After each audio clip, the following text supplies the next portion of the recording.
And thank you for joining us. You are watching the National News Desk, America's News Now, as we start with some breaking news this morning. Iran facing a massive crisis that could destroy the regime, with Tehran's power rapidly weakening and residents demanding a revolution.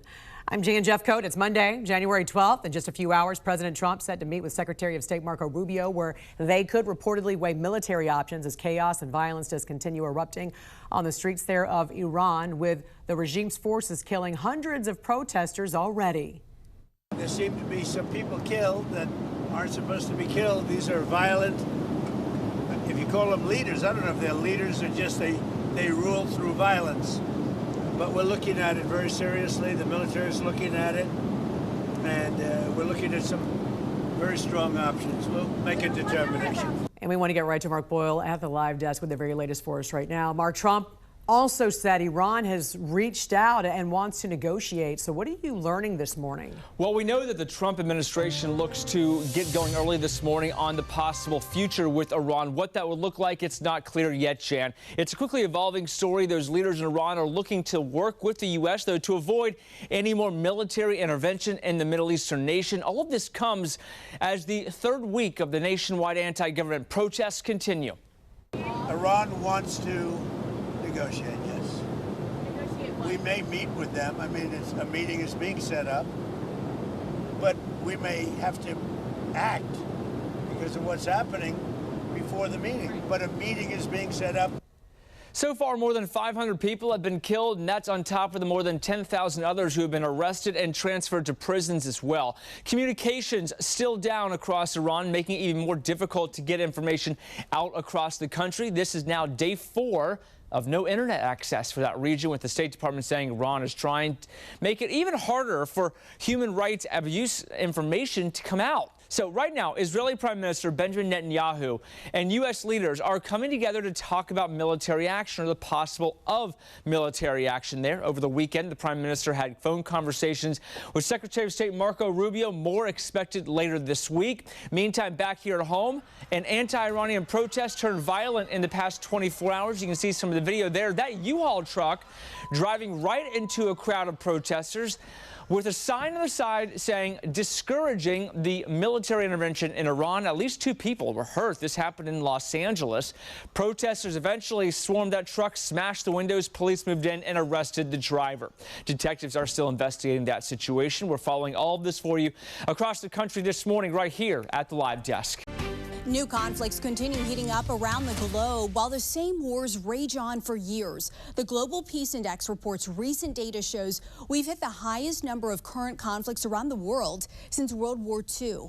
Let's go to Emma Withrow from the Fact Check team, and obviously the largest conflicts of the world right now. We've discussed at length every single day, but where is the U.S. indirectly involved? There's a long list aside from Ukraine. Yeah, absolutely. I mean, no direct involvement, obviously, but we are indirectly involved in many different ways, and we have a military presence in different regions still. So just getting down to the basics here, American forces are directly engaged in limited combat and counterterrorism operations in places like Iraq, Syria, Yemen, and Somalia, while we're indirectly backing allies through things like weapons, funding, intelligence, and deterrence in conflicts like Ukraine, obviously Ukraine, Russia, and then Israel, Gaza.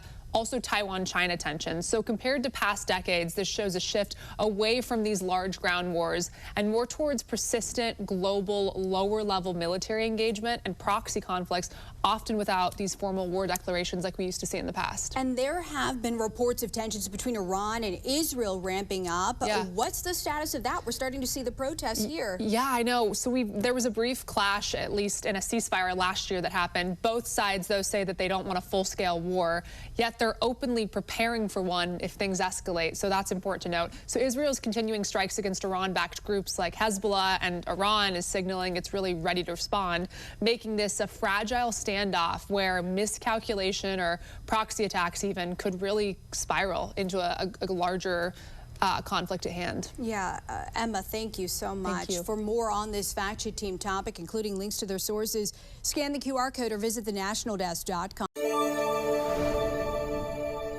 I'm national correspondent Kayla Gaskins in Washington. Iran is teetering under the weight of a collapsing economy as protests are up nationwide and basic food prices skyrocket. A spiraling economy in Iran continues fueling widespread protests across the nation. Consumers feeling the sting of out-of-control inflation.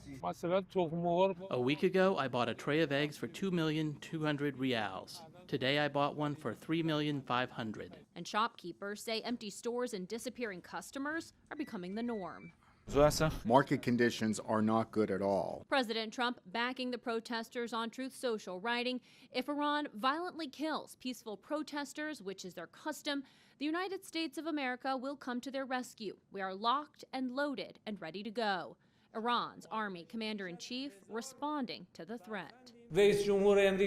Today, there are no doubts about the hostility of the U.S. President and the criminal Prime Minister of Israel towards the Iranian nation. They allow themselves to meddle in this internal affair of ours.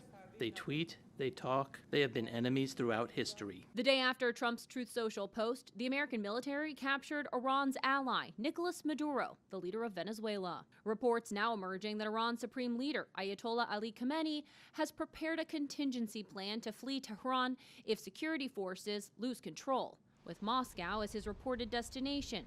A route that mirrors the path taken by Syria's Bashar al-Assad when his security collapsed in December of 2024. Iran has long been seen as a destabilizing force in the Middle East, funding terror proxy groups like Hamas, Hezbollah, and the Houthi rebels. If the Islamic Republic falls, some experts argue it won't necessarily mean more stability for the region. There's no clear opposition to take control of the country, and there are high risks of internal chaos. Some experts predict the biggest beneficiaries, should the Iranian regime collapse, will be Iraq and the Gulf states in the short term. However, in the long term, Turkey is positioned to make the most gains. In Washington, I'm Kayla Gaskins. In other news now, the Trump administration continues its crackdown on countries that are hostile to the U.S., announcing new sanctions on Venezuela and Iran for developing and trading combat drones. At the same time, the U.S. is giving the Iran-backed terror group Hamas 2 months to disarm. The U.S. announced the deadline in an agreement with Israel about the future of Gaza. New government as Gaza is possible if you disarm Hamas, because no one's going to come in there if Hamas stays armed, and they'll put a bullet right through the back of their head, anyone of any potential new government. So the answer to your question is, if we disarm Hamas, whether with an international force or by any other means, yes, I see a different future for Gaza. And it's the one remaining step. Everybody understands that. Israeli Prime Minister Benjamin Netanyahu there saying a new government could be established in Gaza in the coming year as long as Hamas surrenders its weapons and leaves from the region. Now President Trump is issuing fresh warnings to Iran following talks with Israeli Prime Minister Benjamin Netanyahu. The National News Desk, Kelly Gaskins, reports that it comes even as Tehran fires back with its own threats.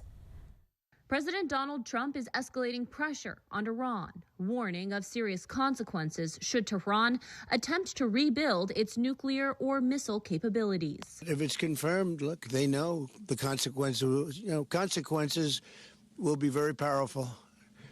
Maybe more powerful than the last time. Trump addressing concerns Iran may be trying to reconstruct nuclear sites after U.S. strikes earlier this year. The allegations remain unconfirmed. I hope they're not trying to build up again, because if they are, we're going to have no choice but very quickly to eradicate that buildup. Trump making the remarks after meeting with Israeli Prime Minister Benjamin Netanyahu at Mar-a-Lago, where Iran and regional security dominated the agenda. Iran's president quickly responding on X, writing, quote, "The response of the Islamic Republic of Iran to any oppressive aggression will be harsh and regrettable." Meanwhile, Iran International reporting the country is accelerating work on developing chemical or biological weapons. Iran denies those claims. Amid this heavy international scrutiny, unrest boiling within the country, where protests against the regime erupting over high prices, runaway inflation, and political repression. Verified videos posted on social media showed demonstrations Monday at an upscale shopping mall near Tehran's main bazaar. The size of the protests could not be independently confirmed, but demonstrations erupted in multiple locations across the country, signaling growing public frustration with Iran's leadership. The unrest comes as Iranian authorities intensify a crackdown on dissent. Human rights groups say the government has arrested key opponents and carried out the highest number of executions this year in nearly 4 decades, part of an effort to prevent a broader uprising. I'm Kayla Gaskins, reporting for the National News Desk, America's News Now.